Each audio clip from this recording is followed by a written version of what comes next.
lonely walk for Gonzalo Montiel. Montiel.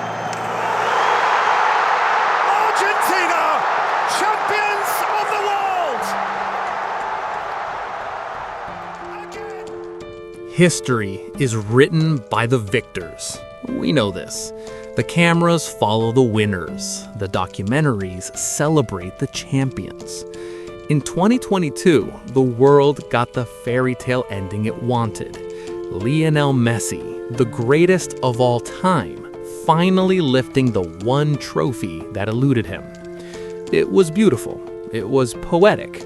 But in the shadows of that celebration, something else was happening.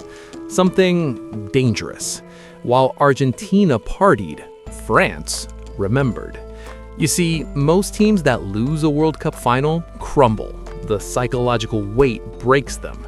Brazil after 1950, Italy after 1994, the Netherlands, well, always. But France is different. Losing that final didn't break this team. It didn't end an era. In fact, looking at the squad list today in February 2026, you realize the terrifying truth. 2022 wasn't their peak, it was their warm-up. To understand why France is the favorite for 2026, we have to look at who left. After Qatar, the old guard stepped down. Hugo Lloris, the captain, Raphael Varane, the defensive rock, Olivier Giroud, the top scorer. In any other nation, losing this much leadership is a death sentence. It triggers a rebuild phase that lasts 4 or 5 years. But France doesn't rebuild, they reload. Look at the goalkeeper position. We respect Lloris, but Mike Maignan is an evolution. He is modern, aggressive, and technically superior with his feet. He changes how the entire team builds from the back.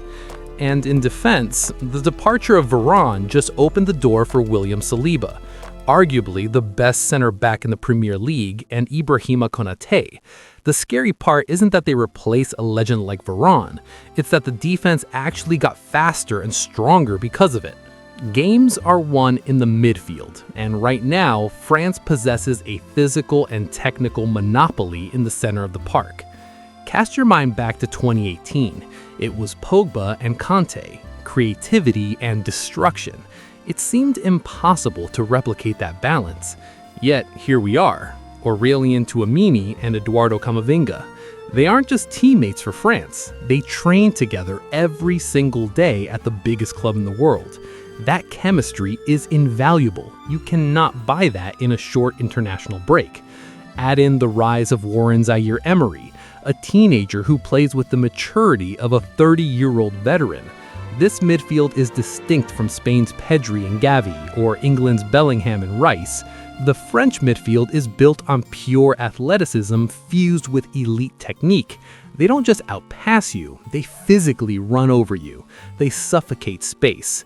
And against the high-intensity pressing styles of modern football, being press-resistant is the most valuable currency on the pitch.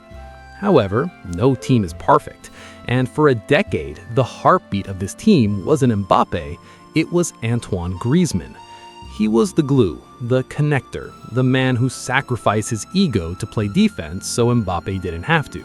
But Father Time is undefeated, and as we approach the summer of 2026, the Antoine Griezmann dependency is the one question mark Deschamps has had to answer.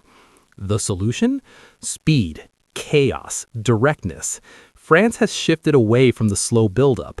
Now, with players like Ousmane Dembélé, Bradley Barcola, and Michael Olise, they have embraced chaos. They have wingers who can beat their man one-on-one on both sides.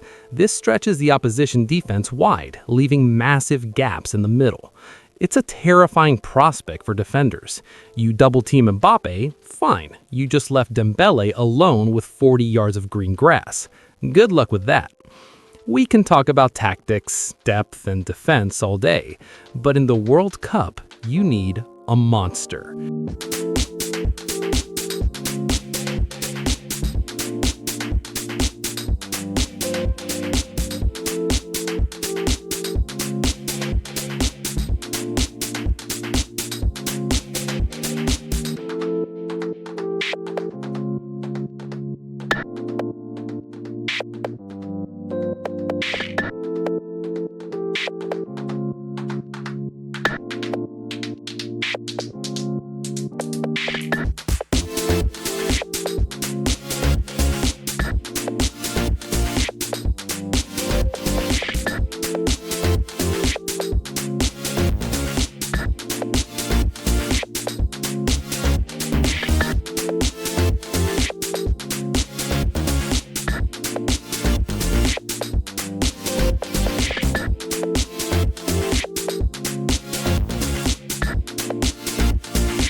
In 2026, Kylian Mbappé is 27 years old.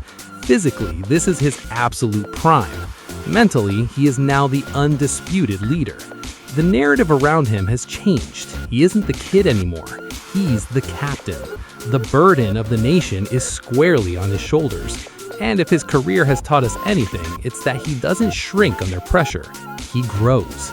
He scored a hat-trick in a World Cup final and lost. Do you understand the level of motivation that creates? He's chasing history. He's chasing Klose's goal record. He's chasing Pele's legacy. He knows that to be considered the GOAT, he can't just be great. He has to reclaim what was taken from him in Doha. The 2026 World Cup in North America will be a spectacle. The heat, the travel, the noise. Many teams will fail to adapt, but France? They're built for this. They have the depth to rotate, they have the experience to handle the pressure, and they have the best player in the world on a revenge tour.